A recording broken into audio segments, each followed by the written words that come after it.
High court తీర్పును పూర్తిగా కూడా అందరం కూడా ప్రజలందరూ కూడా హర్షించదగ్గ విషయం.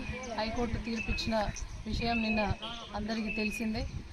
మరి హైకోర్టు తీర్పును మరి స్పీకర్ గారికి 4 వారాల్లోగా దానిపైన నిర్ణయం తీసుకోవాలని చెప్పేసి స్పీకర్ గారికి పంపించడం జరిగింది. స్పీకర్ కార్యాలయానికి పంపించడం జరిగింది.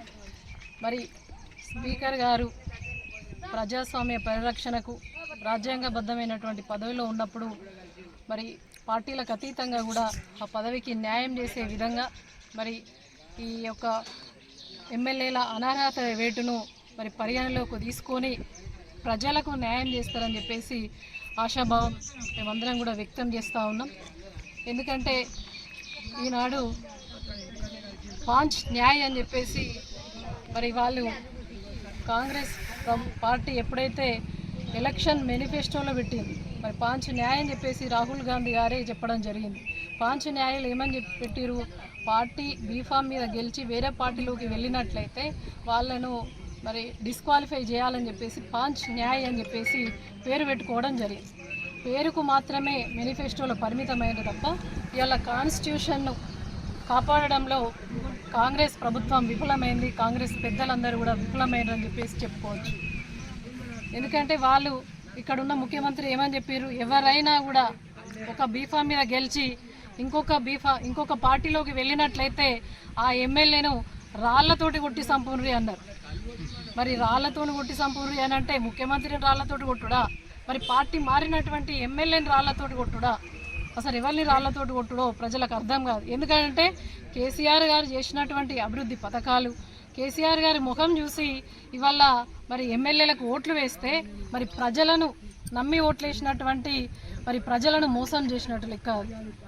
పూర్తిగా కూడా కార్యకర్తలను మోసం చేసినట్టు. నీకు ఒక్క బీఫామ్ మీద కేసీఆర్ బీఫామ్ ఇచ్చిరు అని అంటే అదే బీఫామ్ మీద గెలిచిన 5 సంవత్సరాలు కూడా మరి కార్యకర్తల ప్రజల మనోభావాలకు అనుగుణంగా పనిచేయాల్సినటువంటి మరి ఈ శాసన సభ్యులు ఎవరైతే పార్టీ మారినరో తప్పకుండా కూడా నమ్మి ఓట్లు వేసినటువంటి ప్రజలను మోసం చేయడమే అని చెప్పేసి తెలియజేస్తూ ఉన్నాం. తప్పకుండా అనర్హత వేటు అనేది తప్పకుండా పడాల్సిందే. హైకోర్టు తీర్పును కూడా మేము స్వాగతిస్తూ ఉన్నాం. చాలా గర్వంగా అనిపించింది. నిన్న న్యాయం గెలిచింది, త్వరలో కూడా న్యాయం గెలుస్తుందని చెప్పేసి ఆశిస్తూ ఉన్నాం.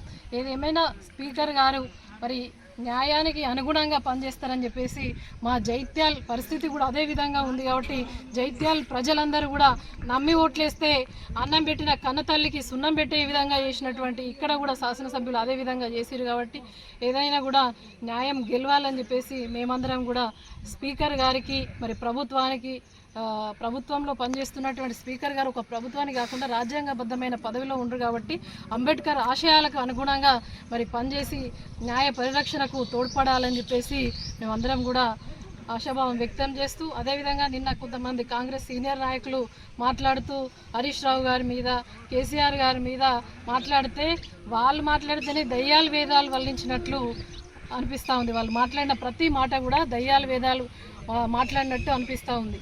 మీరు ఒక్కసారి గుండె మీద చేతేసుకొని చెప్పండి, మీ రాహుల్ గాంధీ ఏం చెప్పిండు, మళ్ళీ మీరు పార్టీలోకి ఎట్లా ఆహ్వానిస్తారు? అసలు పార్టీలోకి వస్తా అన్నా కూడా వద్దంటే మీ యొక్క మేనిఫెస్టో కరెక్ట్, రాజ్యాంగ పరిరక్షణ నేను కాపాడుతా అని చెప్పేసి మరి కాన్స్టిట్యూషన్ను చేతిలో పట్టుకొని రాహుల్ గాంధీ చెప్పినటువంటి మాటలకు ఇలా మరి విరుద్ధంగా మరి మీరే ఆహ్వానించి తీసుకోవడం ఇది ఎంతవరకు సమంజసం? మీరు మాట్లాడినటువంటి మాటలు, జైత్యాల జిల్లాలో ఉన్నటువంటి కాంగ్రెస్ నాయకులు మాట్లాడినటువంటి మాటలు దయ్యాలు వేదాలు వల్లించినట్లు ఉన్నాయి. ఒక్కసారి మీరే ఆత్మవిమర్శ చేసుకోవాలని చెప్పేసి ఇతవ పలుకుతూ ఉన్నాం.